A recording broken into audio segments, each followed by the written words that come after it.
Hello students. So today's topic is atomic physics. Sir ने आपको बताया कि असाइनमेंट्स आपके अपलोड हो गए हैं पोर्टल पे, आप ज़रूर करें. काफ़ी अच्छे क्वेश्चंस हैं, आपको डेफिनेटली बेनिफिट होएगा. ईमानदारी से आप असाइनमेंट्स करें. ज़रूरी नहीं कि आपसे सारे क्वेश्चन होंगे, बट आप डाउट भी पूछ सकते हैं और आपको डेफिनेटली फ़ायदा होगा. और काफ़ी हाई क्वालिटी क्वेश्चंस हैं relevant to your exam. Okay, तो आज का जैसे सर ने आपको टॉपिक बताया atomic physics.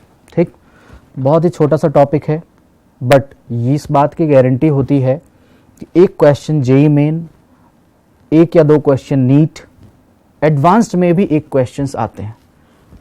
Right, level of questions can be different. So पहले मैं आपको दिखाता हूं कि what are the type of questions possible. तो अगले 30 मिनट में, अगेन आई रिपीट, अगले 30 मिनट में जो आप सेशन अटेंड करोगे, आपके 4 मार्क्स पक्के हो जाएंगे. कॉन्सेप्ट समझना, नोट करना बहुत बड़ी चीज़ नहीं है. राइट, बिकॉज फार्मूलाज आपके बुक में भी लिखे होंगे. कुछ फार्मूला मैं लिखता हूँ ओनली टू शो कि भाई कैसे ये आपके पास डेटा है, कैसे we have to play with the data. Right, तो फार्मूला नोट करो ना करो आपकी मर्जी है, आपने पहले भी पढ़ा होगा. पहले मैं डिस्कस करूंगा what are the type of question, उसके बाद हम अप्रोच लेंगे कि भाई कैसे हम एग्जाम के क्वेश्चंस को अप्रोच करें. So types, so related to the atom topic. So atom में जैसे आप देखते क्या हो, first thing, right, Bohr's postulate, Rutherford, ये सब आपने पढ़ा. राइट, तो एक जो फर्स्ट स्टेटमेंट है उसमें डिस्टेंस ऑफ क्लोजेस्ट अप्रोच वाली, जो रदरफोर्ड के बाद आप पढ़ते हो, वो मैं थोड़ा एक्सप्लेन करूंगा आपको. डिस्टेंस ऑफ क्लोजेस्ट अप्रोच, तो ये इलेक्ट्रोस्टैटिक्स के में एनर्जी कंजर्वेशन के बेसिस पे है. राइट, तो I will come to that. Second variety जो इस टॉपिक से रिलेवेंट है आपका मेनली, रेडियस, जो बोर्स पॉस्टुलेट्स के बेसिस पे है. रेडियस ऑफ nth ऑर्बिट, जो आप फॉर्मूला पढ़ते हो, 0.53 n square by z. Remember this is in angstrom, याद रखना. Velocity of the electron in nth orbit. Right, so जैसे आपके orbit 1, orbit 2, orbit 3 S type से हो गए. सो कितनी है, 2.6 into 10⁻⁶ z by n metre per second, ऐसा यूनिट है. राइट, सो अगर सिंपलेस्ट क्वेश्चन की बात करें कि इन दोनों या तीन से, जैसे हम एनर्जी की भी बात कर सकते हैं, what is the energy of electron in nth orbit. तो आपसे पूछा जा सकता है ना कि थर्ड ऑर्बिट में हाइड्रोजन की कितनी एनर्जी होगी. सो इसका जो रिलेशन है आपके पास, टोटल एनर्जी, जो अभी मैं बोल रहा हूं वो एक्चुअली टोटल एनर्जी की बात कर रहा हूं. Total energy of electron in nth orbit, third orbit, fourth orbit, fifth orbit, minus 13.6 z square by n square electron volt. ये इंपॉर्टेंट फॉर्मूला है, ये फ्रीक्वेंटली यूज्ड होगा. राइट, तो ये तीन चीज़ें हो गई. अब इसको फर्दर क्लासिफिकेशन भी हम करते हैं in terms of kinetic energy and potential energy. ये कैसे हुआ, just to give you an insight. Right, just to give you an insight कि आप कह रहे हो कि इलेक्ट्रॉन न्यूक्लियस के चारों तरफ घूम रही है. Right, it is in some orbit, जिसको आप बोर्स ऑर्बिट कहते हो. सो मतलब इसके पास कुछ स्पीड है. तो अगर किसी भी बॉडी के पास स्पीड होगी तो काइनेटिक एनर्जी तो होगी ना. राइट, सो अगर मैं आपसे सिंपली पूछूं कि simple formula, what is the formula of kinetic energy, तो एवरीबडी नोज हाफ mv². मतलब अगर मैं आपको हाफ mv² की वैल्यू दे दूं इलेक्ट्रॉन की nth ऑर्बिट में, तो आप कहोगे वही काइनेटिक एनर्जी है, जो कि बिल्कुल सही है. इसके लिए अलग से फॉर्मूला हम डिराइव करते हैं, that is different issue, but concept तो यही है. Right, next, potential energy of the electron in the nth orbit. Right, so इन दोनों चीज़ों का जो सम होगा आपका, kinetic energy plus potential energy, will be actually total energy. Right, so this is the basic agenda. ये तीन formulas है, इन्हीं को रिलेट करके हम क्वेश्चंस डिज़ाइन करते हैं, फ्रेम करते हैं. राइट, और एक चीज़ और कि Z क्या है, एटॉमिक नंबर, और atomic number, number of proton. N क्या है, ऑर्बिट नंबर. राइट, राइट, इन सब फॉर्मूलाज को हम यूज़ करेंगे और उससे रिलेवेंट जो डेटा है वो अभी दिखाऊंगा. मैं एक दो क्वेश्चन भी आपको दिखाऊंगा, that is actually asked in IIT JEE advanced and main exam. I will let you realise कि कितना इजी क्वेश्चन आता है if you know the facts. Basics आपको पकड़ना है, कोई फार्मूला तो याद हो ही जाएगा. राइट, सो पहली चीज डिस्टेंस ऑफ क्लोजेस्ट अप्रोच वाली देखते हैं. सो देखो बड़ा सिंपल सा है, टॉपिक्स अलग कर दिए बट वो फंडा इलेक्ट्रोस्टैट का है. Right. Late us suppose you have this nucleus. तो अगर न्यूक्लियस है तो कुछ एटॉमिक नंबर होगी. ओके, न्यूक्लियस के अंदर क्या होता है? प्रोटॉन. न्यूट्रॉन पे तो चार्ज है नहीं, right. So let us suppose we have this nucleus जिसका एटॉमिक नंबर Z है और एक प्रोटॉन पे चार्ज इलेक्ट्रॉन के इक्वल है. सो can I say what is the charge on this nucleus? What is the charge? Let suppose मैं इसको Q1 से लिखता हूं. You will say this is equal to Z into E. Okay, now अब मैं कह रहा हूं कि this is another charge. Let us suppose alpha particle. So अगर मैं इसको अल्फा पार्टिकल बोला तो दैट मीन्स आपको समझ जाना चाहिए कि इस पे चार्ज कितना है? 2 times charge on electron, right. Okay, now this is at rest. तो इनिशियल वेलोसिटी इज 0, रेस्ट पे है ये. Now alpha particle is about to strike, मतलब ये इसकी तरफ बढ़ रही है with some velocity. Let suppose I am saying u1, right. So alpha particle with velocity with speed u1, right. अब देखो, initially when the distance was infinite, it was quite large distance, separated from large distance. काफी दूर थे दोनों, तो distance को मैंने लगभग इन्फिनाइट ले लिया. तो अब अगर मैं आपसे पूछूं कि what is the total energy of this system, तो तुम क्या होगे? टोटल एनर्जी मतलब kinetic plus potential energy. Now nucleus जो है वो तो रेस्ट पे है. So what is the kinetic energy of this nucleus? 0. But इसके पास तो अल्फा के पास तो है velocity. So can I say half mass of alpha into speed of alpha का square, और speed of alpha का मैंने u1 लिखा है. assumptions जो डाटा होगा मैं पुट कर सकता हूँ बाद में. प्लस अब आपकी कहानी काइनेटिक एनर्जी की हो गई, पोटेंशियल की भी तो बतानी है. What is the formula for potential energy of two charges separated by some distance? So if you remember, I am sure you remember this, K Q1 Q2 by R, electrostatics chapter 1, 1 by 4 pi epsilon naught, charge on 1, charge on 2 divided by the distance, right. Remember, the values has to be placed with sign because energy is a scalar quantity, right. So आपने आप क्या रखोगे आप? K Q1 Q2 upon R. अब initial case में R कितनी है? Infinite, तो आप यहाँ पे इन्फिनाइट रखोगे. सो आपके पास ये क्या आ गया? Total energy. देखो ये वाला टर्म तो आपका 0 हो गया. This is 0. It means you are only left with half mass of alpha and velocity of alpha, ऐसा कुछ. Final total energy final, right. तो अब देखो आप, अब टोटल एनर्जी फाइनल, अब किस कंडीशन के लिए बात कर रहे हैं वो भी जरा देख लो आप. डायग्राम दोबारा ड्रॉ कर लेते हैं. The question was distance of closest approach, right. मतलब न्यूक्लियस ने तो हिलना नहीं अपनी जगह से. ये पार्टिकल जैसे ही आगे की तरफ आएगी दोनों में रिपल्शन होएगा. क्यों? बिकॉज ये भी पॉजिटिव, अल्फा भी positive. So it will slow down, repulsion के कारण slow down, right. And let suppose finally वो अल्फा पार्टिकल यहाँ आके रुक गई. This is velocity is going to be 0. Now इससे आगे आप जा नहीं सकते. इसी को आपने क्या कह दिया? This distance is called as distance of closest approach. Fine, okay. So अब इस कंडीशन को मैंने एक्सप्लेन करना है. सो इस सेकंड पे आप देखो, अगर आप इसके लिए टोटल एनर्जी फाइनल की बात करो तो कहोगे भाई kinetic final plus potential final. अब दोनों बॉडी रेस्ट पे है तो काइनेटिक एनर्जी तो 0 ही है. पोटेंशियल कितनी? K times charge on first, charge on second divided by distance, right. Kinetic final is 0, इसलिए मैंने 0 रखा बिकॉज दोनों रेस्ट पे आ गई.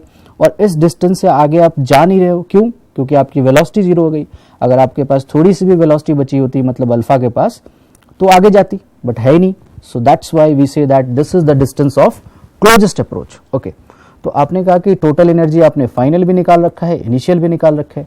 सो अब क्या करना है? आपने इक्वेट करना है by energy conservation. So just equate both the equations. So by energy conservation, right, half m alpha u1 square is equal to k q1 q2 by d. ये आ गया.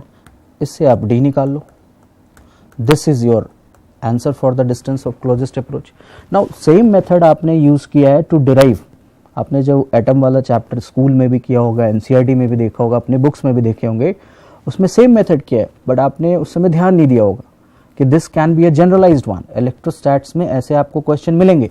तो actually this concept is of electrostatics using energy conservation, right. But ये atoms और alpha Rutherford का experiment क्या था? Alpha particle scattering experiment, right. So gold foil पे alpha particle strike. So there was some इसी को मैंने एग्जाम्प्लीफाई कर दिया in terms of situation. Okay, so these are application type questions which are actually asked in JEE main as well as advanced. NEET में generally they will not ask, right? इतना calculation नहीं करवाएंगे आपसे, but JEE main advanced these are relevant. Okay, तो ये हो गया आपका type 1, that is distance of closest approach वाला. चलिए type 2 पे आते हैं जहाँ हम बेसिक फार्मूला से यूज़ करेंगे. तो जस्ट टू शो यू कि अभी हमने फार्मूला डिस्कस किया रेडियस का 0.53 n स्क्वायर बाय z.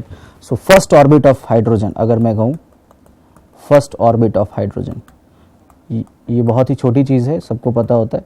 तो आपको फर्स्ट निकालना, हाइड्रोजन बोला आपने मतलब 0.53 n स्क्वायर मतलब 1 का स्क्वायर, हाइड्रोजन के atomic number 1, this much of angstrom. So this data 0.53 angstrom is the radius of first orbit of hydrogen, also called as Bohr's radius. तो ये बहुत छोटी सी फैक्ट है जो आपको पता होगा, आई एम श्योर, राइट. ठीक है, नाउ अब इस पे क्वेश्चंस कैसे आएंगे, they can ask you the ratio type question. So type 2 is ratio type, जिसको कॉम्पेरेटिव टाइप क्वेश्चंस में भी हम रखते हैं. Generally they do this comparative type questions. मैंने आपको दिया कि रेडियस ऑफ, लेट सपोज ऐसी शॉर्ट क्वेश्चन बता रहा हूँ, radius of let suppose hydrogen third orbit is मैंने दिया r1. Find the radius of third orbit of Li2 plus, right. Now Li2 plus का क्या मतलब है, Z एटॉमिक नंबर कितनी, हाइड्रोजन हीलियम लिथियम, तो atomic number is 3. It's not 2 is the chain, वो lithium ion है. बट मैं आपको एक चीज बता दूं कि जो आपका बोर्स पॉस्टुलेट्स है, अपने स्कूल में लिमिटेशन में भी आपको पता होगा, what are the drawbacks, it is valid only for hydrogen like atom, right, that is single electron entity, right. So Li2 plus में अगर मैं आपसे पूछूं how many number of electrons, तो आपका आंसर क्या होगा, 1. 2 प्लस मतलब 2 इलेक्ट्रॉन आप निकाल चुके हो, राइट. बट प्रोटॉन तो 3 ही है, that's why we say Z is equal to 3. Okay, तो find radius of third orbit, तो आपने लिखा चलो radius of third orbit of Li2 plus. तो अब बेसिक फार्मूला क्या लिखते, R is equal to 0.53 n square upon Z. Now दोनों क्वेश्चन में, दोनों डेटा में देखो थर्ड ऑर्बिट मतलब n की वैल्यू सेम है. तो अगर मैं दोनों को डिवाइड कर दूं, R1 अपॉन R जो मुझे निकालना है इज इक्वल टू, पहले वाले केस में 0.53 ऑर्बिट नंबर 3 का स्क्वायर, Z की वैल्यू 1 हाइड्रोजन के लिए, और Li2 प्लस में 0.53 थर्ड ऑर्बिट ही है तो इसलिए लिखा, अगर फोर्थ कहता तो फोर्थ लिखता मैं, और Z की वैल्यू कितनी, Li2 प्लस की 3, राइट. आपने दोनों को डिवाइड करना है, you will get the answer, right. So 3 square ऊपर भी है नीचे भी कैंसिल, ऊपर जाके कितना हो गया 3:1. So that means this is equal to R by small r is equal to R1 by 3. Okay, so I can get this comparative type question. Same thing I can ask you about velocity of the electron in the nth orbit, right. Velocity of the electron third orbit में कितनी होगी, fourth में कितनी होगी, energy कितनी होगी, right. So energy का मैं सेपरेट डिस्कशन कर रहा हूँ. So energy of the electron in nth orbit, तो फॉर्मूला आपको पता है, En is equal to -13.6 Z square by n square electron volt. Now first orbit, second orbit, just for the relevance, तो E1 -13.6, right. Hydrogen की बात कर रहे हैं तो 1 लिखेंगे, 1 स्क्वायर बाय n स्क्वायर 1 मतलब -13.6 इलेक्ट्रॉन वोल्ट. सेकेंड ऑर्बिट में -13.6 upon 2 square, that means -13.6 by 4, तो अप्रॉक्सीमेटली कितना आ जाएगा आपका, -3.1 हो गया, 3.4 electron volt. Third -13.6 upon 3 square, that is -13.6 by 9, कितनी आ गई है वैल्यू, -1 पॉइंट, अब इसमें से एक 4 बच गया आपका 5 इलेक्ट्रॉन वोल्ट. नाउ ये 2-3 आप डेटा याद रखना, it will help you in save your time, specially जो नीट वाले बच्चे हैं जो PMT का एग्जाम दे रहे हैं, राइट. मे बी आप फार्मेसी, नर्सिंग, इन सबों को, PGI की नर्सिंग या सेंट्रल गवर्नमेंट के नर्सिंग वाले कॉलेज हो गए या फिर फार्मेसी वाले, तो उसमें ये डेटा आपका टाइम बचाएगा, राइट. सो फर्स्ट ऑर्बिट में आप याद रखना -13.6 इलेक्ट्रॉन वोल्ट, सेकेंड ऑर्बिट में आपके -3.4 इलेक्ट्रॉन वोल्ट, थर्ड ऑर्बिट में जो आपके पास है -1.5 इलेक्ट्रॉन वोल्ट। तो ये 3 आपको डेटा याद रखना है, राइट। जैसे ही आप देखना the energy of the electron in a given situation was found to be 3.4 -3.4 electron volt, आपके दिमाग में आना चाहिए कि अच्छा ये सेकेंड ऑर्बिट में होएगा हाइड्रोजन का, right. It will help you, right. Okay, now अभी जो आपने फॉर्मूला लगाया वो टोटल एनर्जी का है। सो दैट मीन्स कैन आई से कि ऑर्बिट 1 2 3, तो जैसे जैसे आप ऑर्बिट ऊपर जाते जा रहे हो, if you move to the higher orbits, what will happen, energy is decreasing in terms of magnitude, but वो साइन भी तो नेगेटिव है, राइट, साइन भी नेगेटिव है। So overall total energy increases with orbit number, मतलब आप lower orbit to higher orbit पे जा रहे हो तो energy is increasing, total energy, right, total energy is increasing. So right, so एक सिचुएशन ऐसा आएगा जब वो बहुत ऊपर जाओगे, let suppose, so energy, total energy will become 0, right, but वो माइनस साइन है, याद रखना, this minus is very important. So we say that total energy increases as we move from lower to higher, okay।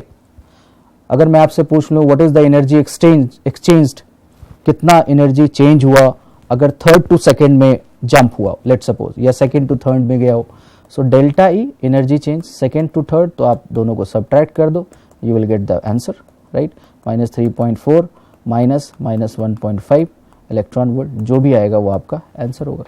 This is the kind of questions, right. अब इसको बताऊंगा मैं, right. So अब चलिए formula आपने पढ़ा, राइट। तो अगर मान लो क्वेश्चन आपसे ये पूछा जाता है, अब डायरेक्ट तो आएगा नहीं, what they will ask, time period of electron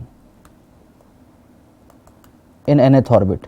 now इसका तो फॉर्मूला आपने याद नहीं किया होगा, ना ही आपको फ्रीक्वेंटली याद कर सकते, बहुत लंबा वास्ट हो जाएगा सब कुछ।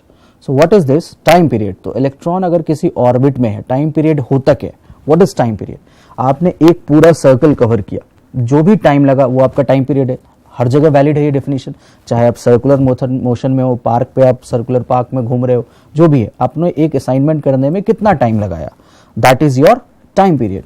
सो time period is total circumference, तो आप लिखोगे 2πr अपॉन क्या, किस वेलोसिटी से आप जा रहे हो, speed, this.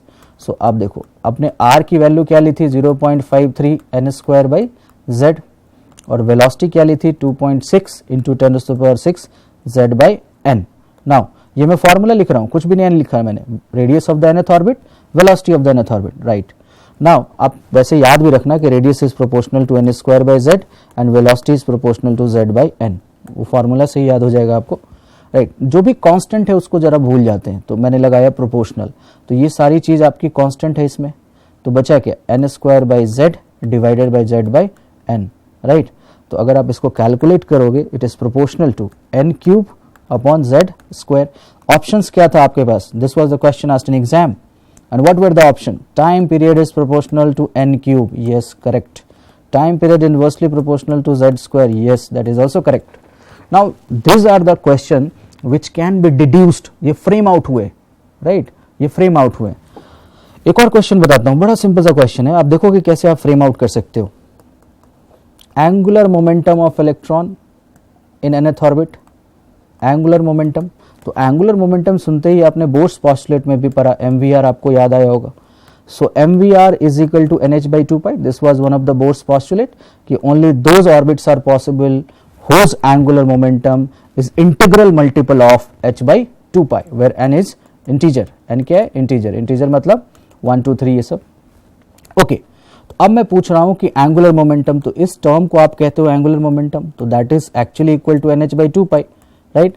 So what is the angular momentum of the electron in the third orbit, right. So angular momentum of electron in third orbit, right. तो आपको इस फॉर्मूला को लगाने की जरूरत नहीं पड़ेगी, क्यों, क्योंकि आप इससे निकाल लोगे, कैसे, क्योंकि थर्ड ऑर्बिट मतलब n की वैल्यू 3, तो h/2π, so your answer will be 3h/2π, this will be my answer, very easy, right.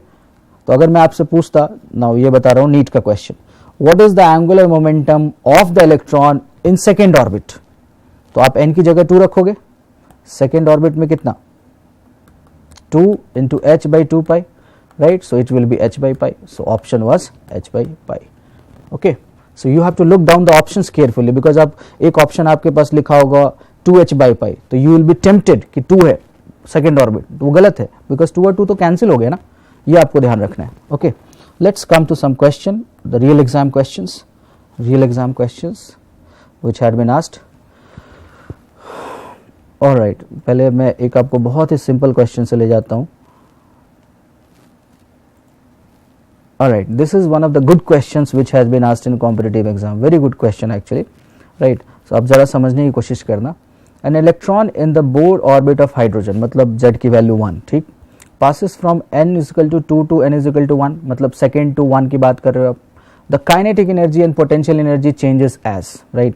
कैसे चेंज होगा, मतलब आपसे पूछा गया कि अगर इलेक्ट्रॉन सेकेंड से लेके 1 में आ जाए जंप, तो what will happen to total energy, kinetic energy, potential energy increase होगी कि डिक्रीज होगी, कितनी इंक्रीज होगी, कितनी डिक्रीज होगी, ये चीजें पूछी गई हैं, राइट. सो अगेन इसका फॉर्मूला भी है हमारे पास, बट देखो दिस इज क्वाइट लॉजिकल. उसके लिए मैं आपको एक रिलेशन दिखाता हूँ, right, that will help you, may be अपने स्कूल में किया हो.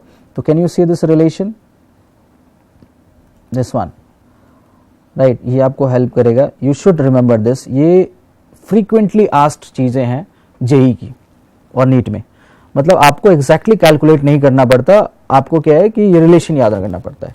अभी हमने डिस्कस किया कि total energy is equal to kinetic plus potential, ठीक, but what is the relation between total energy, kinetic energy and potential energy. So those who don't know please note it down. Total energy is minus times kinetic energy and potential energy is 2 times total energy, right. Now देखो total energy is always negative, minus 13.6 था, right. Total energy is always negative, but kinetic energy can never be negative. Why? ऐसा क्यों नहीं? Because half m v square, m is mass, negative हो नहीं सकती. Velocity आपका speed, वो भी negative नहीं हो सकती, right. So total energy is negative of kinetic energy. और you can say, मैं simple example देता हूँ आपको. अगर मैंने कहा कि kinetic energy of the electron in third orbit was x electron volt, ठीक, चलिए मैंने पूछा what is the total energy of electron in that particular orbit, तो आपने कहा total energy is equal to minus kinetic, तो काइनेटिक तो आपने बोला x, दैट मीन्स की टोटल कितनी, minus x electron volt. This is what you need to know, right. तो ये फॉर्मूला आप याद रखना, बड़ा ही इंपॉर्टेंट है हर एग्जाम के लिए. और अगर एटम से कुछ आता है तो generally this kind of question are asked. मैं आपको ये जेईई मेन 2016 का क्वेश्चन एक्सप्लेन करके दिखाता हूँ. As the electron makes transition from excited state to ground state, तो excited state मान लो second to 1, third to 1, fourth to 1, कोई सा भी, ओके. हाइड्रोजन लाइक आयन, चाहे वो Li2 प्लस हो चाहे H प्लस हो, okay. It's a general concept, okay. आपसे पूछा गया है काइनेटिक एनर्जी या पोटेंशियल एनर्जी में क्या चेंज होएगा, राइट. सो जरा मैं आपको ये वर्कआउट करके भी दिखा देता हूँ, रखें. आपने क्या पढ़ा अभी कि total energy is equal to minus kinetic energy, and एक और क्या देखा आपने, potential energy is equal to 2 times total energy. Total energy is minus K और potential energy is equal to 2 times total energy. This is the logic. अब मैं कह रहा हूं कि you are jumping from maybe third to 1, second to 1, जो भी है, राइट. सो टोटल एनर्जी की वैल्यू अगर मैं आपको निकालने को कहता तो आप क्या कहते हैं, माइनस 13.6. लेट सपोज कि हम हाइड्रोजन की बात कर रहे हैं, इलेक्ट्रॉन वोल्ट फर्स्ट ऑर्बिट में, ओके. थर्ड ऑर्बिट में या सेकेंड ऑर्बिट में अगर मैं कहता तो आपने कहा minus 13.6 sorry upon 4, so that means minus 3 point how much, approximately 4 electron volt, right. So आप देख रहे हो, अभी हमने कुछ देर पहले भी डिस्कस किया था कि टोटल एनर्जी जो है वो ऑर्बिट 1 वाले ऑर्बिट में सबसे कम होगी, फिर इंक्रीज होगी, although magnitude is different, right. चलिए, तो काइनेटिक एनर्जी भी आप लिख सकते हो. Kinetic energy in orbit number 1 will be, इसका पॉजिटिव मतलब minus times minus 13.6, so that means 13.6 electron volt, right. Kinetic energy in 2 orbit number 2 will be 3.4 electron volt. तो देखो अब ऑर्बिट नंबर 1 में आपके पास काइनेटिक एनर्जी जो है वो है 13.6, ऑर्बिट नंबर 2 में आपके पास काइनेटिक एनर्जी 3.4 हो गई. इसका मतलब if you go from lower to higher, what will happen, kinetic energy will decrease, right, total energy will increase, right. total energy is equal to kinetic plus potential, right. आप कह रहे हो total energy increase हो रही है, kinetic energy decrease हो रही है, इसका मतलब potential energy इंक्रीज होना चाहिए. सो व्हाट हैपेंस इफ, अगर मैं इसको जनरलाइज करूं, कैन आई से कि मैं लोअर ऑर्बिट से हायर ऑर्बिट पे जाऊं तो क्या होएगा, total energy will increase, point number 1, kinetic energy will decrease, point number 2, potential energy will increase, point number 3. Very important. अब कितने times, I can always relate it out, I can always relate it out, right. मेरे पास formula है, मैं उसको relate कर सकता हूं, आप निकाल सकते हो कितने टाइम्स चेंज हुआ, right. So let's come back to the question again now. Okay, so this was the question asked in JEE main. Very important concept. Now इसी concept को आपने लगाना था next question में. Now this was again asked in JEE, but बाद में NEET में भी ये copied हुआ question, because I already told कि कुछ questions हैं जो अलग अलग एग्जाम में repeat होते रहते हैं. Concepts are remaining same. 3 की जगह 1 कर देगा orbit number, ऐसे कुछ हो सकते हैं, right. So again you can say the kinetic energy, आप 2 से 1 पे जा रहे हो इस question में, राइट. मतलब आप हाइयर टू लोअर आ रहे हो. ओके, हाइयर टू लोअर आओगे तो आपके क्या होगे, total energy will decrease, but total energy की तो यहाँ बात नहीं है, पूछा क्या है, kinetic energy. So kinetic energy will increase, so kinetic energy will increase and potential energy will decrease. Okay, next ये देखो आप IIT JEE एडवांस्ड क्वेश्चन, ये वाला पार्ट मैं बात कर रहा हूँ, right. So I will enlarge it, I hope it is visible. Right, consider a hydrogen atom with its electron in the nth orbit. Okay, an electromagnetic radiation of wavelength 90 meter is used to ionize the atom. Okay, मतलब आपने कोई बाहर से एक radiation ली है जो ionise कर रहा है. व्हाट इज आयोनाइजेशन, आपने इलेक्ट्रॉन हटाया होगा उसके आउटर मोस्ट से, this is what is called ionisation. Now आपसे पूछा गया if the kinetic energy of ejected electron is 10.4 11. Very beautiful question, right. काफ़ी अच्छा क्वेश्चन है, 2 चैप्टर के कॉन्सेप्ट्स हैं आपके पास. If the kinetic energy of ejected electron is 10.4, तो वो देखो बेसिक प्रोसेस समझो, इलेक्ट्रॉन किसी ऑर्बिट में है, पॉइंट नंबर 1, बाहर से कोई एक रेडिएशंस आ रही हैं जिसकी की वेवलेंथ गिवन है. तो अगर वेवलेंथ गिवन है तो मैं, मेरे पास एनर्जी गिवन है, आई कैन ऑलवेज कैलकुलेट. तो मैंने कहा कि चलो इतनी एनर्जी की रेडिएशन है, लेट्स सपोज एक्स एनर्जी की radiation, x electron volt joule what ever it is, वो आके उस सरफेस पे उस इलेक्ट्रॉन को स्ट्राइक कर रही है. If the kinetic energy of electron, मतलब जैसे ही उसने स्टेटमेंट दिया मैं समझ गया कि अब इलेक्ट्रॉन ने निकलना तो है ही, तभी तो काइनेटिक एनर्जी दे रखा है, मतलब वो वर्क फंक्शन वाला कॉन्सेप्ट लगाने की मुझे जरूरत नहीं है जो कि आप फोटो इलेक्ट्रिक इफेक्ट में लगाते हो, राइट.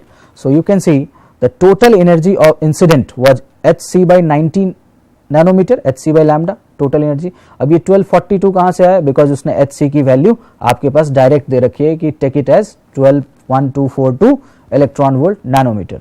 तो h इंटू सी को आपको कैलकुलेट करने की जरूरत नहीं पड़ेगी, you just need to pen down कि hc is equal to 1242 electron volt nanometre. आपको रटना नहीं है, ये क्वेश्चन में गिवन था IIT JEE एडवांस में, राइट.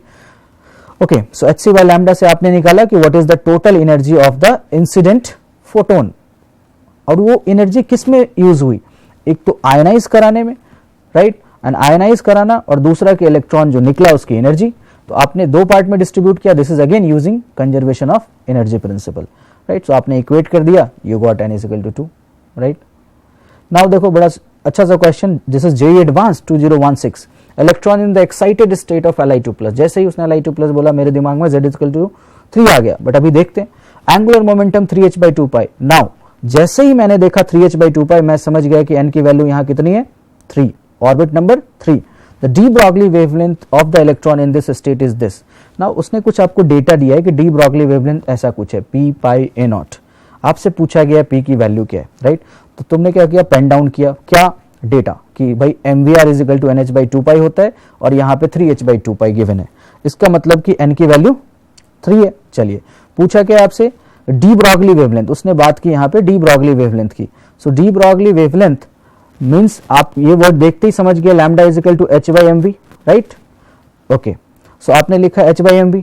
ओके, और इस वाले पहले इक्वेशन में आओ. आप पहले इक्वेशन से आपने क्या देखा कि mv इज इक्वल टू क्या आ रहा है आपके पास, 3h/2πr. ये चीज आपको mv की जरूरत यहाँ पे है, राइट. और इस mv को आपने इक्वेशन फर्स्ट से लिया, that will come as 3h/2πr.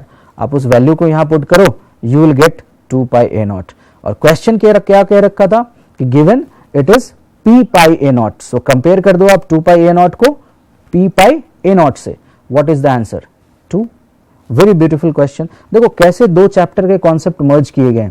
Questions are not tough, they are relational, they are they are competitive actually. आपको दोनों चैप्टर को मर्ज करना है और कुछ नहीं करना। क्वेश्चन पहला लाइन देखा, डेटा नोट करो, सेकंड लाइन देखा, डेटा नोट करो, relate it. If you are able to do this then only you will be able to solve the IIT JEE main और नीट क्वेश्चन। नीट में थोड़े easy होते हैं, but ये quality आपको develop करनी पड़ेगी बाय डूइंग क्वेश्चंस। आप थ्योरी पढ़ के नहीं कर पाओगे इसको, राइट। टर्म बाय टर्म जो स्प्लिटिंग होती है चीजों की, वो बहुत जरूरी है इन एग्जाम्स को क्रैक करने के लिए। That is very much important, right. Now दूसरी चीज कि मैंने आपको एडवांस का भी क्वेश्चन बता दिया, नीट का भी एक छोटा सा क्वेश्चन मैं आपको बताता हूं जो बहुत ही इजी है actually, just to give you a taste कि ऐसे भी क्वेश्चन आते हैं। The ionization potential of the hydrogen atom is this, okay. मतलब इतनी पोटेंशियल डिफरेंस आपको चाहिए, तो आप आयनाइजेशन एनर्जी -13.6 इलेक्ट्रॉन वोल्ट दे सकते हो। Electron in the ground state of the hydrogen atom absorbs this much photon, मतलब ये एनर्जी थी उसकी, इतनी चाहिए थी आयनाइज होने के लिए, और आपने दिया कि इतना उसने एब्जॉर्ब किया, तो -13.6 वाज रिक्वायर्ड, बट आपने दिया कितना 12.75, तो मतलब आपने एक्स्ट्रा दिया ना, राइट। तो अब आपको पता करना है कि भाई कौन से ऑर्बिट नंबर पे चली गई है, क्योंकि आपने निकालना क्या है, number of spectral lines. And how do you find the number of spectral lines? तो number of spectral lines is n into n-1/2। ये क्या है? Let's suppose electron jumps from orbit 4 to 1, how many lines are possible? एक 4 से 1 पे आ सकती है, दूसरा 4 से 3 पे गई, फिर 3 से 2 पे, फिर यहाँ तीसरा ये भी पॉसिबिलिटी है आपके पास, ये भी एक पॉसिबिलिटी है। So total number of lines is 4 to 1, मतलब 4 1/2 कितने हो गए? 6। So number of spectral lines was 6। So this is the formula you can use to calculate number of spectral lines, number of spectral lines, right. So ये याद रखना। तो एक और एग्जांपल, जैसे मान लो 5th से लेके 1st पे आए तो कितने लाइंस एमिट होंगे? 5 into 5 - 1/2 that is 10।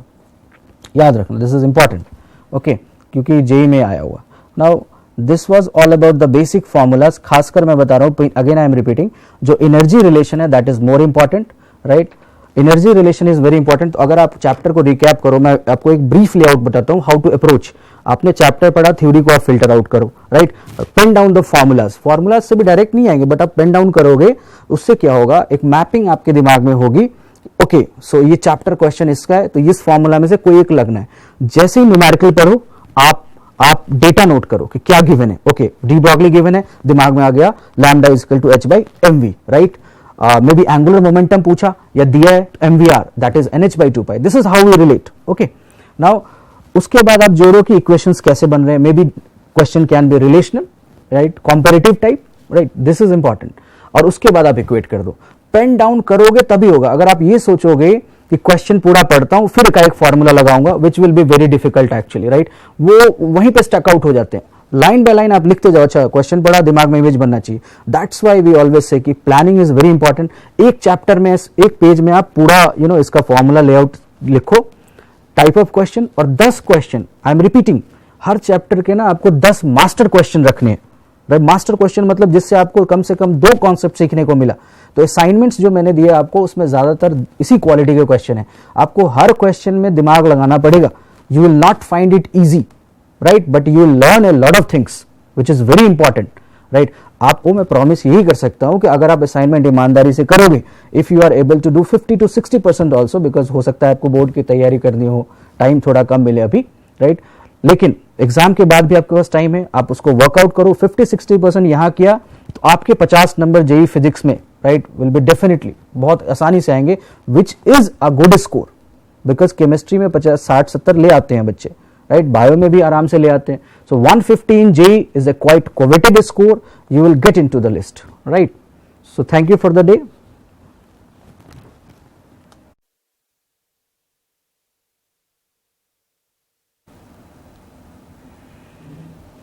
Hello students, so in this session we will be discussing topics related to the spectral lines, that is part of the atomic physics again, right. I will also try to dictate some some questions which will give you a hint that again JEE NEET is not so tough.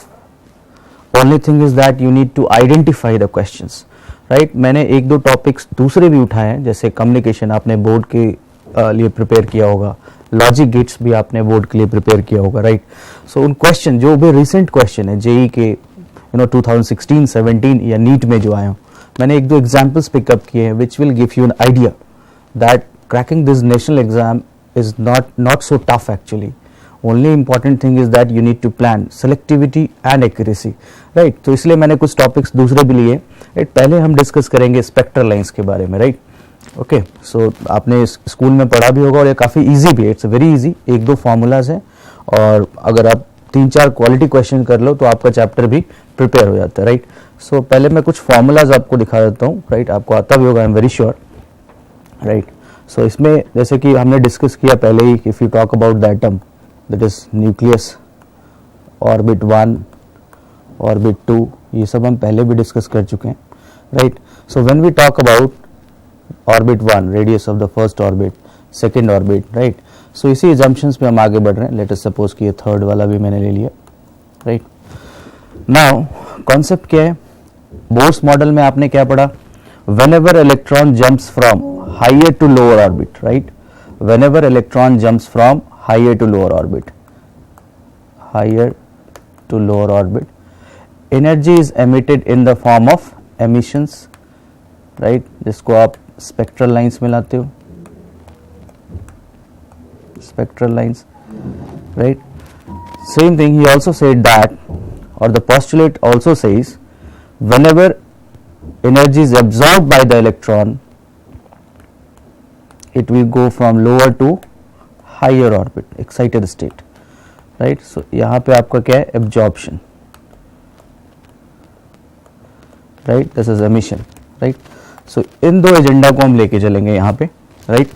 बड़ा simple सा concept है, मैं आपको ऐसे बताता हूँ. If you are still confused, let us suppose कि आप you are standing on a building, let suppose 4 floor की बिल्डिंग है आपके पास, राइट? आप यहाँ 4th फ्लोर पे हो, राइट? आप मान लो जंप कर करके, you jump from the 4th floor, आप यहाँ पे आ गए, let us assume this is 3rd. So if I ask you what is the potential energy change in this process, right? So you will say that initial potential energy was mg into, let's suppose, h4 was the total height, h4. If I ask you what is the final potential energy, you will say mg into h3, right? Logical चीज है, potential energy आपकी change हो रही है. So now if I ask you what is the energy lost by you, what is the total potential energy lost in this process, right? You will say that mgh4 minus mgh3. ऐसे ही कुछ concept यहाँ पे. अभी हमने क्या discuss किया कि भाई अब हायर से लोअर आओगे, you have to lose some energy, right?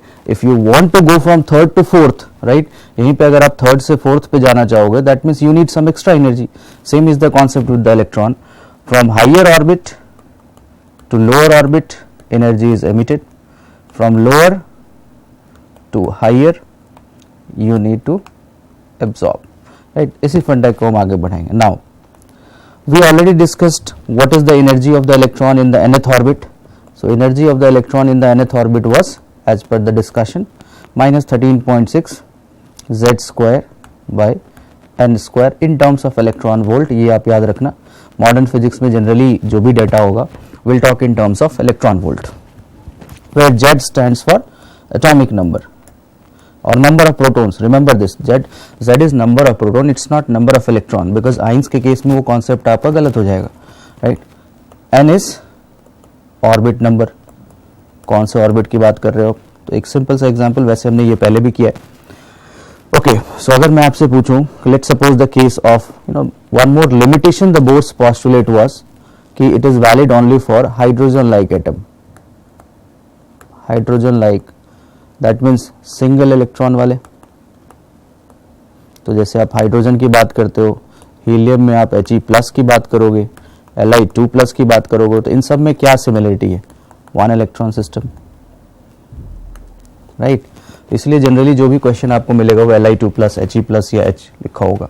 Okay, so now if I say what is the energy of the electron in the 3rd orbit, तो step 1, the point 1, energy of electron in the 3rd orbit, right? I am taking hydrogen right now, so you will write simple formula, minus 13.6, hydrogen का 1 atomic number, and I am saying 3rd orbit, so it is 3 square, for example, electron volt. If I say what is the energy of the electron in the 1st orbit, you will write minus 13.6 z square upon n square, right? इसको आप calculate भी कर सकते हो, -13.6 upon 9 electron volt, right, और ये आपका -13.6 electron volt, right. Now if I ask you what is the change in energy or energy emitted, energy lost in some other form, energy emitted if electron jumps from third to first, right. So आपके दिमाग में क्या आना चाहिए, same concept. So energy in the third you already know, energy in the first you already know. दोनों को आपने difference निकालना है. So delta E will be difference between this, right. So आपने करना क्या होगा, -13.6 by 9 minus -13.6, this much of electron volt. Okay, so I can always calculate it. So इसी को Rydberg, the name of the scientist was Rydberg, who actually formulated in a quite a structured manner कि energy in the nth orbit उसने लिखा, let's suppose -13.6 z square by n square electron volt. Then energy in the let's suppose n1th orbit, and this is n2th orbit, some other orbit, right. So -13.6 z square by n2 square, right. आपने क्या करना है, you need what is the energy emitted or maybe absorbed while the jump is from n1 to n2 or maybe from n2 to n1, right, depending upon the question. So you need the difference. So आपने क्या करना होगा, difference इसको subtract करना है, -13.6 z square by n square minus -13.6 z square by n2 square, this is n1 square, this is the amount of energy exchange, right. This was the step you actually must have done for the board exams also, right. तो मैं derivation पे नहीं आऊँगा, I will just come to the conclusion कि जब आप इसको calculate करते हो, finally you come to the formula that is called 1 by lambda is equal to r z square 1 by n1 square minus 1 by n2 square, right.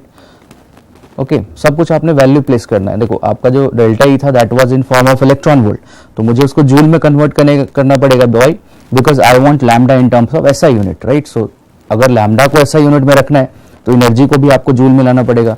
And we already discussed how to convert electron volt into joule by multiplying it by, right, x electron volt is equal to x into this much of joules. Okay, so this is the formula which we will use here, right. यहाँ पे z is the atomic number. तो example एक और देता हूँ आपको. let us suppose मैंने कहा for Li2+, so as you say the word Li2+, आपके दिमाग में ये चीज आना चाहिए कि z की वैल्यू यहाँ 3 है, right. z की वैल्यू यहाँ 3 है. now some people I have seen in my career, some people are confused कि n1 को क्या रखेंगे, n2 को क्या रखेंगे, कौन सी वैल्यू बड़ी होगी. let's suppose electron is jumping from 2 to 4 और मे बी 4 to 2, इस टाइप से डेटा है आपके पास, तो आप पहले n1 को 2 रखोगे कि 4 रखोगे, ये भी कंफ्यूजन है.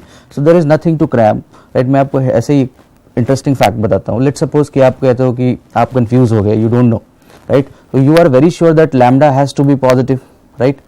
R is positive quantity, this is a constant whose value is 1.09 into approximately 10 to the power 7 per meter, right. Okay, Z is a positive quantity, right. So only thing is left कि आपके पास अगर आपके 1 by lambda ये positive, ये भी positive, इसका मतलब ये भी पॉजिटिव होना चाहिए 1 by n1 square, that means 1 by n1 square minus 1 by n2 square should be positive. इसका मतलब ये है कि 1 by n1 square should be greater than 1 by n2 square, right. That means can I say that कि n2 square should be greater than n1 square. इसका मतलब मेरे पास क्या आया, n2 is greater than n1, right. So आप ये फंडा बता रहा हूँ, इसमें कुछ नया नहीं था, but in case if for those who are trying to cram the formulas, जो कभी छोटे छोटे क्वेश्चन में कंफ्यूज हो जाते हैं, there are always some cross checks available, आपको बस डेवलप करने की जरूरत होती है, ठीक है. now this is the formula which we'll use. now इसमें एक दो चीज़ें, जैसे कि समटाइम्स जो प्रेडोमिनेटली क्वेश्चंस जो ज़्यादा पूछे जाते हैं वो आपसे ऐसे तो पूछेंगे नहीं कंपटीशन में कि भाई 3rd से 4th में गया या 4th से 2nd में आया तो कितने एनर्जी रिलीट हुई है, what is the wave length, what is the frequency, इतना ईजी नहीं आएगा, right. what they will ask, largest wavelength emitted possible, shortest, right, limiting wavelength, these are the keywords which they will use, right, which will force you to think at least, otherwise बाकी में तो formula ही लगाना है, right. अब इन spectral lines पे, right, so जो भी spectral lines emits हुए, आप मान लो कि right they are starting from orbit 1 2 3 4 5 ऐसा कुछ है, right. So those spectral lines we are finally reaching up to 1 are named under Lyman series. ये आपने स्कूल में भी पढ़ा होगा, लाइमन बाल्मर केमिस्ट्री में भी आपने पढ़ा होगा, इसलिए मैं इस पर ज़्यादा स्ट्रेस नहीं करूँगा। Lyman, Balmer, Paschen, Brackett and Pfund, ये नेम्स होते हैं जो सब बच्चों को पता होता है, राइट। सो की पॉइंट क्या है कि अगर आपके पास लाइमन लिखा हुआ है तो आपको समझ जाना है कि इसमें से एक ऑर्बिट जो आपके पास दो डेटा चाहिए होता है N2 और N1 में से, उसमें से आपके पास एक की वैल्यू 1 है, राइट। बाल्मर लिखा हो क्वेश्चन में, दैट मीन्स कि एक आपके पास N2 गिवन है, ओके। नाउ इसके अलावा एक और चीज, जैसे मान लो मैंने पूछा आपसे find second wavelength of spectral line corresponding to Balmer series. Now अब ऐसे क्वेश्चन थोड़ा सा ट्विस्टेड हो गए, राइट। सेकेंड वेवलेंथ, तो जैसे ही देखो इस क्वेश्चन में आपने बाल्मर वर्ड सुना, बाल्मर सुनते ही आपको एक चीज ध्यान में आ गई कि चलिए जो आपका N1 है वो आपका मान लो 2 है, because Balmer is related to the second line, okay. अब वो कह रहा है सेकेंड वेवलेंथ ऑफ बाल्मर, तो आपकी कहानी 2 से स्टार्ट होनी है, 2 से ऊपर आप कहाँ जाओगे, 3 पे, फिर 4 पे। तो देखो अगर आप 3 से 2 पे जाओगे दिस इज फर्स्ट लाइन, 4 से अगर 2 पे आना हो दैट इज सेकेंड लाइन। तो सेकेंड वेवलेंथ मतलब आपने इसमें 2 ऐड कर दो दैट इज फोर्थ। सो मतलब जो N1 की वैल्यू होगी कितनी होगी, 4, सॉरी N2 की वैल्यू। सो आंसर इसका क्या होगा, 1 by lambda is equal to R Z square 1 by 2 square minus 1 by 4 square. This is how will approach. I could have asked find the third wavelength, तो आप क्या लेते, 5 लेते, right, okay. एक तो नंबरिंग वाली हो गई। Third type of questions, third type of data actually, right, find के beta line for Paschen series spectral lines in Li2+। Now इसमें बहुत सारे डेटा हैं, देखो जैसे मैंने के बीटा पढ़ा, ठीक है, तो मेरे पास के beta alpha is 1 beta is 2, so the के बीटा मेरे पास हिंट दे रहा है कि सेकेंड लाइन। अब देखते हैं सेकेंड लाइन क्या होगी। पैशन सीरीज से मुझे हिंट मिल गया कि भाई आपके पास जो एक चीज गिवन है वो N1 की वैल्यू वो है 3।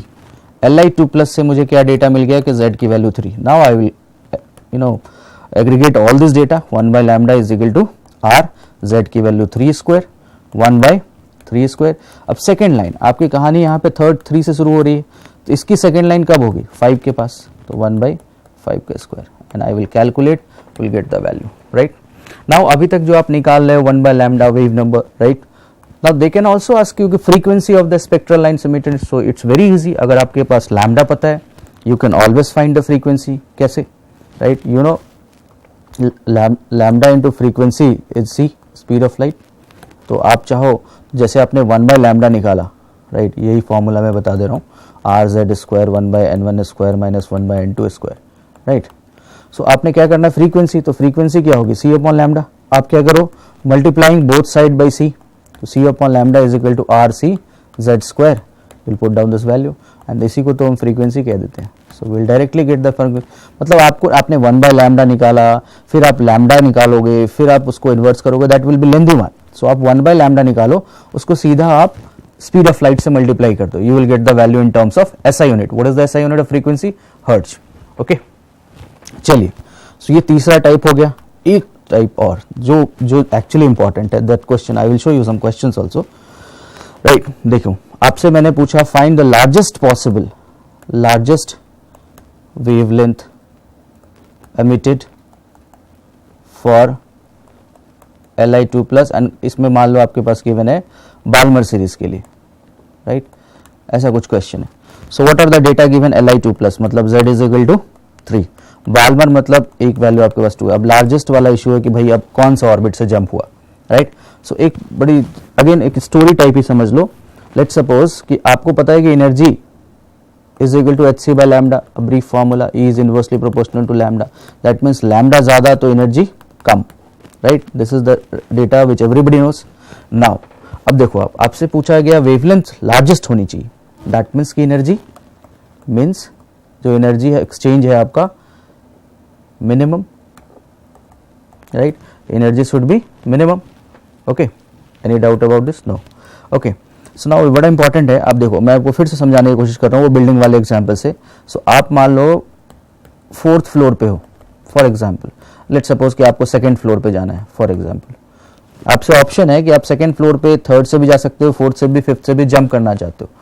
आप कहां से जंप करोगे ताकि आपकी एनर्जी चेंज मिनिमम हो, राइट। सो देखो question, I will repeat again, you have to jump to second floor. आपसे पूछा गया है कि आप कौन से फ्लोर से जंप करोगे ताकि आपकी एनर्जी चेंज मिनिमम हो, थर्ड से कि फोर्थ से कि फिफ्थ से या उससे भी ऊपर, राइट। सो बड़ा सिंपल सा एग्जांपल है, सबसे कम मिनिमम एनर्जी चेंज कब होगा, जब आप 3 से 2 पे जाओगे, राइट, 3 से 2 पे जाओगे। सेम इज द केस, आपने कहा कि n1 आपको 2 पे जाना है, मतलब यू हैव टू रीच 2, तो आप कहां से जंप करना पड़ेगा उस स्पेक्ट्रल लाइंस के लिए, 3 से। सो लार्जेस्ट के लिए क्या होता है, जो भी वैल्यूज आपके पास है, जैसे मान लो मैं पैशन दे रहा हूं मैं, तो पैशन का आपका 3 हो गया n1 की वैल्यू, दैट मीन्स कि n2 की वैल्यू जो है वो 1 आप ऐड कर दो। That's I am not trying to let you cram, रटना नहीं है, आप अगर इस लॉजिक को समझ गए होगे तो अभी तक आपको क्लियर होगा कि लार्जेस्ट वेवलेंथ मतलब energy change minimum, energy change minimum इसका मतलब बहुत ही करीब से जंप करना है। तो अब बाल्मर के लिए तो सबसे करीब कौन है, 3, पैशन होता तो उसके लिए करीब क्या था, 4, राइट। तो इस क्वेश्चन में मेरे पास जो n2 की वैल्यू होगी वो कितनी होगी, 4, right, sorry 3, because n1 is 2, right. So इसको आप फॉर्मूला में पुट कर दो, you will get the answer and this will be the lambda largest। तो अगर मैं shortest पूछता तो the same question if I have asked shortest, तो आपने क्या किया होता, सेकेंड पार्ट, shortest में आप क्या करते, shortest possible, मतलब lambda shortest होना चाहिए। तो lambda shortest का मतलब है कि energy maximum, right. So energy maximum लेना है तो आप कहां से जंप कर सकते हो, 4th से करोगे और ज्यादा होगा, 5th से करोगे और ज्यादा, 6th से भी, मतलब यू हैव द ऑप्शन कि बहुत ऊंचा से। अब बहुत ऊंचा क्या है, इनफाइनाइट, दैट मीन्स कि n2 की वैल्यू क्या लोगे आप, इनफाइनाइट। सो n1 आपका बाल्मर में 2, n2 की value this, put down the values, you will get the answer, right. So let's come to the questions, let's come to the questions. अब देखिए, now all these are some exam question. So ये पहला question NEET का है आपका, if I hope it is visible on your screen, right? If lambda is the wavelength of the hydrogen atom from the transition from 3 to 1, तो जैसे ही मैंने ये line पढ़ी मेरे दिमाग में इमेज आना चाहिए, 1 by lambda is equal to r, z की वैल्यू 1 बिकॉज हाइड्रोजन है, r into 1 square bracket 1 by 1 square minus 1 by 3 square, right? Because दोनों मुझे गिवन है। Then what is the wavelength for doubly ionized lithium? Okay, so this is comparative type question। कैसे है comparative type, वो भी मैं आपको बताता हूं। जैसे उसने कहा कि भाई lambda is the wavelength for hydrogen, मैंने लिख दिया, राइट। जब वो जंप कहां से कहां हो रही थी, जब वो जंप किससे थी, क्वेश्चन में 3 to 1, चलिए 3 to 1, so 1 by 1 square minus 1 by 3 square। अब वो कह रहा है कि you have to find wavelength for the doubly ionised lithium, तो मैंने कहा चलो लैम्डा डैश ले लेते हैं, which I have to find R doubly ionised lithium, मतलब लिथियम के केस में आपने क्या लेना है, 3 स्क्वायर, सो 1 बाय, राइट। और वो भी देख लेते हैं कि कौन से ऑर्बिट की बात कर रहा है, is there any orbit mention for the same transition, right. मतलब मैं ये डेटा मेरे पास सेम है, तो बहुत ही सिंपल हो गया, ये नीट का क्वेश्चन है। So if you divide equation 1 equation 2, दोनों को आप डिवाइड कर दो, so lambda dash by lambda is equal to r will be cancel, this term will also be cancel, so I am only left with 1 by 9, so lambda dash will be lambda by 9। So very simple, मतलब देखो आप बहुत tough नहीं है, ये NEET का question है, और कुछ क्वेश्चन ये इसको फ्री फंड के क्वेश्चन आप मान सकते हो, जहां पे स्कोर करना बहुत ज्यादा इजी हो गया, right. So this was my first question. लिखो नेक्स्ट आते हैं, ऐसे ही ये भी सेम क्वेश्चन टाइप है। The wavelength of the first spectral line is this, Balmer series. तो बाल्मर सीरीज देखते ही आपके दिमाग में क्या आ गया कि n1 की वैल्यू 2, लैम्डा उसमें गिवन है। फर्स्ट स्पेक्ट्रल लाइन का मतलब, अगर बाल्मर में n1 की वैल्यू 2 है तो फर्स्ट स्पेक्ट्रल लाइन मतलब आपको n2 क्या लेना है, 3, ठीक। सो 3 to 2 मतलब 1 by 6 5 6 1 is equal to r 1 square because hydrogen है, and 1 by 2 square minus 1 by 3 square. ये पहला इक्वेशन हो गया। Second spectral line of Balmer series in singly ionised, same question, only difference is that कि आपको वहां पे He+ लेना है। तो He+ का मतलब आपको Z की वैल्यू कितनी लेनी है, 2। दो इक्वेशन लिखोगे, दोनों को डिवाइड करोगे, you will get definitely the answer, right. This was again NEET question. Again I am say this are free fun type of question. जो भी अभी आप सेशन देख रहे हो, in the next 30 minutes your preparation will be definitely for the 2 marks in NEET exam at least, right. आपके 8 marks NEET में ये 35 मिनट से बन सकते हैं। So you know try to understand the concepts, right. Note करना इज नॉट इंपॉर्टेंट, राइट। आपको मैंने 4 वैरायटी बताया, इन्हीं 4 वैरायटी में से कोई एक क्वेश्चन आएगा, this is what I can say, right. देखो AIEEE जिसको कि आप JEE मेन कहते हो आज के डेट में, ratio of minimum wavelength of Lyman and Balmer series. चलिए minimum wavelength of Lyman and Balmer. चलिए बहुत ही सिंपल चीज है अगेन। सो लाइमन है एक और आपका बाल्मर है, दोनों की मुझे लैम्डा मिनिमम के बारे में बात करनी है, right. So 1 by lambda minimum for Lyman, right, for Lyman will be R Z square. अब इसमें क्या है, लाइमन में आपकी वैल्यू 1, मिनिमम लैम्डा मिनिमम मतलब एनर्जी मैक्सिमम, मैक्सिमम कब से एनर्जी होगी, जब इन्फाइनाइट से आओगे, तो 1 by infinite square. Second 1 by lambda Balmer will be R Z square 1 by, अब बाल्मर 2 से स्टार्ट होती है, यहाँ पे भी आप इन्फिनिटी रख दो बिकॉज इसमें भी लैम्डा मिनिमम है, दोनों को आपने डिवाइड कर देना, you will get 4:1 answer. Lambda Balmer by lambda Lyman is equal to 4:1, और अगर लैम्डा लाइमन बाय बाल्मर पूछा हो तो 1/4, right. So easy question, right. देखो कितना इजी हो गया सब कुछ, देखो आंसर है आपके पास 0.25, that is 1/4। Same question, in the spectrum of hydrogen atom the ratio of the longest wavelength in Lyman to longest wavelength in Balmer। देखो this is again JEE question, right. तो ये आप खुद से कर सकते हो। लॉन्गेस्ट वेवलेंथ मतलब एनर्जी मिनिमम लाइमन के केस में कब होगी, लाइमन का जो बेस होता है 1 है, तो इसका मतलब 2 to 1 होगा वहां पे, और दूसरे में बाल्मर का लॉन्गेस्ट वेवलेंथ मतलब energy minimum again, that means की Balmer is 2 and that one is 3, दोनों का रेशियो आप निकाल दो, आपका आंसर आ जाएगा, right. So you can see how easy the questions are, only thing is that you need to identify कि क्वेश्चन इजी है कि नहीं है। आप जो अप्रोच करो ठीक से करो और उसको क्वेश्चन को सही करो, that is more important, right. वहीं पे आपको नर्वस नहीं होना है। Only issue is that I already red कि आपका 150 का टारगेट है अगर जेई मेन में, राइट। तो ध्यान से आपने क्या करना है, किसी भी तरह से you have to find 15 questions which are easy actually. 6-7 question बहुत डिफिकल्ट हो सकते हैं, बट आप अगर 3 महीने भी ढंग से करोगे तो 15-16 क्वेश्चन निकलना बहुत बड़ी बात नहीं होती, बट ऑनेस्ट एफर्ट होना चाहिए। अब देखो, अब जेई का आपका दिखाता हूं आपको, जेई 2016 क्वेश्चन, नीट में ये 2015 में आया था, जेई में 2016 में। अब देखो बड़ा सिंपल सा क्वेश्चन है, आपने स्कूल में भी पढ़ाई है, आपके स्कूल के बुक्स में भी होता है, what will happen, right, what will happen temperature dependence of resistance, right. So अब देखो क्वेश्चन ये है, the temperature dependence of resistance of copper सुनते ही आपके दिमाग में क्या आना चाहिए कि भाई मेटल है, कंडक्टर है। अनडोप्ड silicon pure semiconductor, right. So ये सब दिमाग में आपको लॉजिकली रिलेट करना पड़ेगा। टेम्परेचर रेंज 300 से 400 kelvin, now remember it's kelvin, आपको जो बहुत ज्यादा लग रहा होगा, बट 300 केल्विन मतलब 0 डिग्री से आप 27 डिग्री सेंटीग्रेड की बात कर रहे हो, राइट। सो ये भी डेटा इंपॉर्टेंट होता है। इज बेस्ट डिस्क्राइब, तो आपने बड़ा सिंपल सा पॉइंट स्कूल में सुना होगा, और स्कूल के लिए अभी आप बोर्ड के लिए तैयार भी करते होगे कि resistance of the conductor, right, increases, R is equal to R0 1 plus alpha delta T, if you remember. Resistance of the conductor increases with temperature, but in case of semiconductor resistance decreases, right? ये आपने school में पढ़ा होगा, right? So आपको इतना पता चल गया कि भाई अगर टेम्परेचर बढ़ा रहे हो तो कॉपर के केस में तो रेजिस्टेंस बढ़नी है, तो पहला ऑप्शन देख लेते हैं, linear increase for copper. Linear increase होता है because they follow Ohm's law, R is equal to R0 1 plus alpha delta T, इसका मतलब R is directly proportional to delta T, right. So linear increase for copper, इतना तो sure है, मतलब decrease वाला जो ऑप्शन है वो तो आपका चला गया, मतलब थर्ड ऑप्शन तो हो नहीं सकता।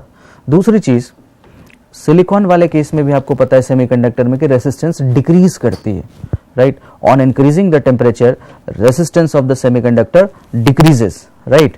सो अब इंक्रीज वाला जो भी ऑप्शन है सेमीकंडक्टर में वो तो कैंसिल हो गया, मतलब first and 4 is gone. So only thing left is option 2, right. So देखो, अगर आपको बहुत रिलेशन नहीं भी पता था तो भी थ्योरेटिकली आप इस क्वेश्चन को सही कर सकते थे, राइट।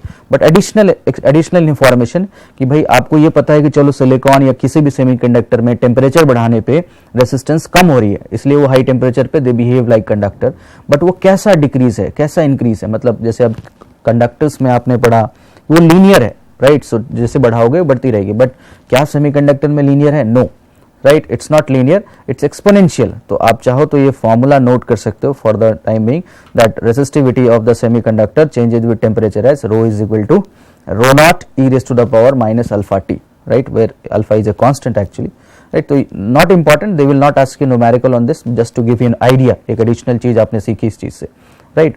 सो ये सेमीकंडक्टर का क्वेश्चन था, only to show you that कि क्वेश्चन बहुत ही इजी होते हैं, कुछ बहुत थ्योरेटिकल चीजें भी पूछते हैं, खास करके जेई मेन में, बिकॉज सेमीकंडक्टर और कम्युनिकेशन जो चैप्टर है आपका, that is not in IIT advanced exam. So इससे क्वेश्चन आना सिर्फ मेन में इसलिए वो पूछते हैं बिकॉज एडवांस में उनके पास ऑप्शन ही नहीं है पूछने का. सो राइट, सो इस क्वेश्चन इस टॉपिक से आपका सेमीकंडक्टर और कम्युनिकेशन से एक एक क्वेश्चन आना श्योर है. और आपको भी पता है कि बहुत ही छोटा टॉपिक है, 2-4 ही फॉर्मूलाज हैं और ज्यादातर थ्योरेटिकल है. तो 1-2 क्वेश्चन और मैं आपको दिखाता हूं.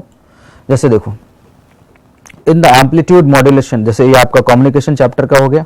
You can C in the AM FM के बारे में पूछा गया है कि कौन सा स्टेटमेंट करेक्ट है. राइट, तो अगर आप ये चारों स्टेटमेंट अपने स्कूल में पढ़ा होगा, difference between AM and FM, इसमें बहुत ज्यादा लॉजिक नहीं होता है. एक में आप एम्पलीट्यूड चेंज करते हो, दूसरे में फ्रीक्वेंसी चेंज करते हो. Right, so if you read out the statement, आपने बोर्ड के लिए भी अगर पढ़ा होगा तो भी आप ये स्टेटमेंट सही कर पाओगे. Right, it will be very easy to find this question. Now ये भी जो आपका है जेईई मेन 2016 का क्वेश्चन है.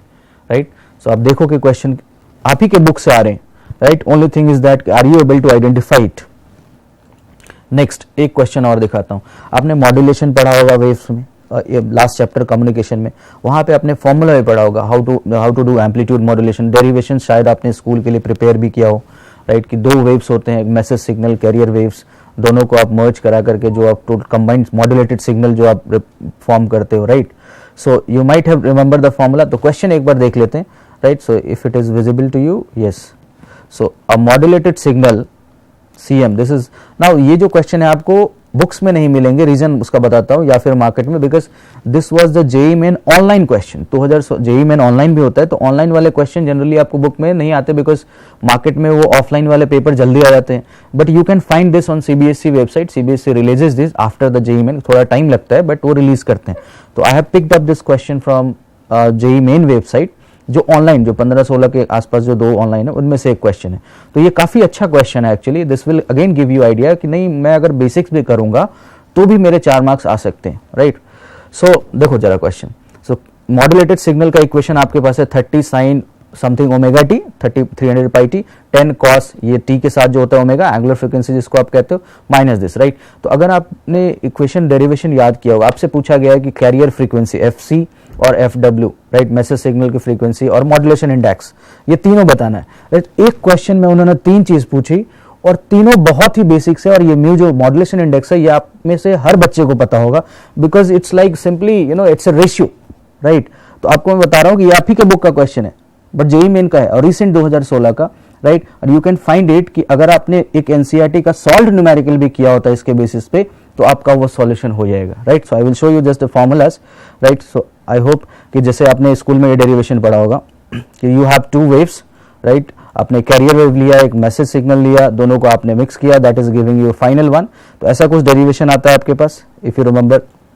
And the final result which comes to you, जो आपने स्कूल के लिए भी किया होगा, that is, can you see that, yes, this one, this is the combined. और इसी को आप कहते हो bandwidth. Right, omega carrier minus omega message, right, carrier plus omega message. Right, so देखो अब इस इक्वेशन को आपने उससे कंपेयर करना है.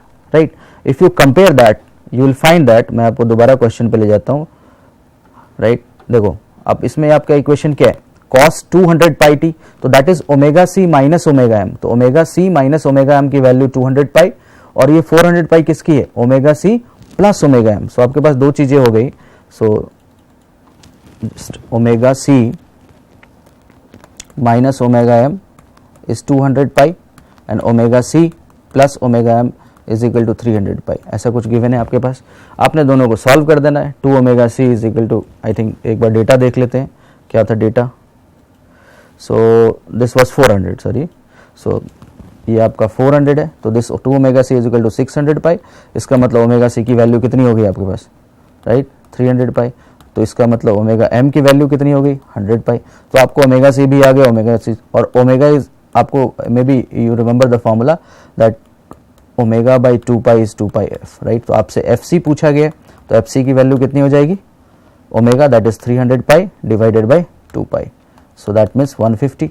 ऐसे ही आप एफ एम निकाल लोगे. Right, did you get my point? Okay, देखो बहुत ही ईजी था, बस only thing is that you need to compare. Right, तो छोटी छोटी चीजें होती हैं. और मॉड्यूलेशन इंडेक्स निकालना है तो आप amplitude of message signal by carrier wave निकाल सकते हो.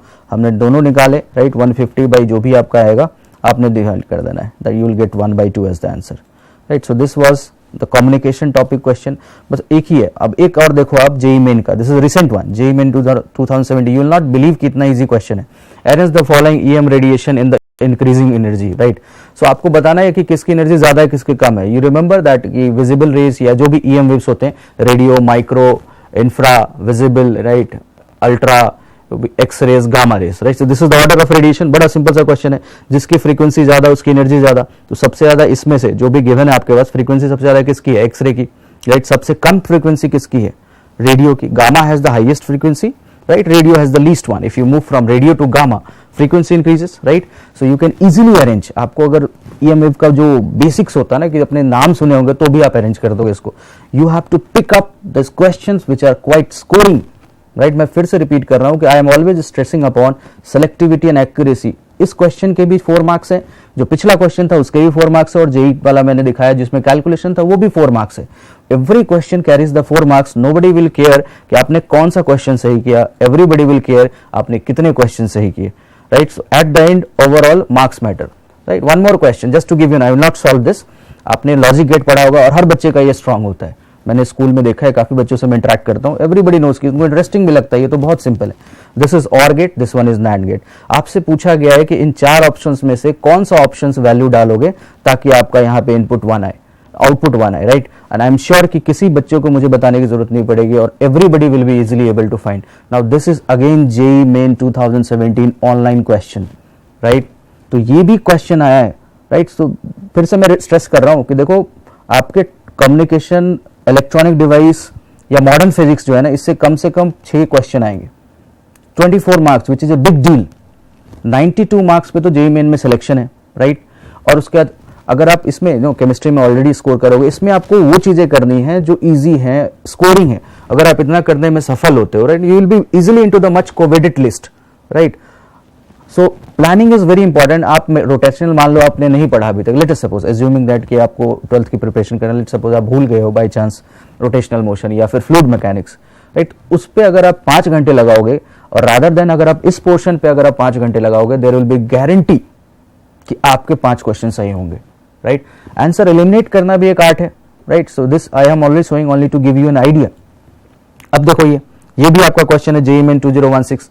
माइक्रोवेव ओवन जो खाना गर्म करते हो आप, if you put up that lunch box, right, वो ऐसे ऐसे घूमता रहता है ड्रिलिंग मशीन, राइट, और उसके बाद जो है सो हीट अप होता है, ओके। सो देखो बड़ा सिंपल सा क्वेश्चन पूछा, you don't expect this thing in JEE Main. ना हाल में जेई मेन में आया तो क्या पता पीएमटी में आ जाए, बिकॉज 5 से 10 क्वेश्चन हर साल रिपीटेड होते हैं जो जेई में आते हैं और बाद में नीट में पूछते हैं, राइट। सो इसका आंसर क्या है, गिविंग वाइब्रेशनल एनर्जी। वाइब्रेशन के कारण जो है वाटर मॉलिक्यूल के मॉइस्चर निकाल देता है और वो हीट अप हो जाता है। So this question was, now अब आपको इंटरेस्टिंग फैक्ट बताता हूं, ये जो आपका क्वेश्चन था, अगर आप द हिंदू न्यूज़पेपर है उसमें ना, this question was completely elaborated in the science topic on Sunday. Sunday को साइंस का आता है, उसमें ये क्वेश्चन काफी अच्छे से एक्सप्लेन किया था। In the recent same year में, I don't know why they have picked, but Rajya Sabha TV and parliament में एक डिबेट थी कि न्यूज़पेपर में जो है सो गर्म खाने को नहीं लपेटना चाहिए, तो उसी पे उन्होंने एक आर्टिकल लिखा था जिसमें ये चीज लिखी हुई थी, right. Because I also talk about the GS topics, right. So उसमें मैंने देखा तो this is the coincidence, something relevant to the current also, right. तो उसमें पूरी एक्सप्लेनेशन थी। तो answer is third part, vibrational energy को, राइट, के वाटर मॉलिक्यूल्स को स्ट्रैक्टर का होता है जिसके कारण कि वो हीट अप होता है। You can say vibration to heat energy, okay.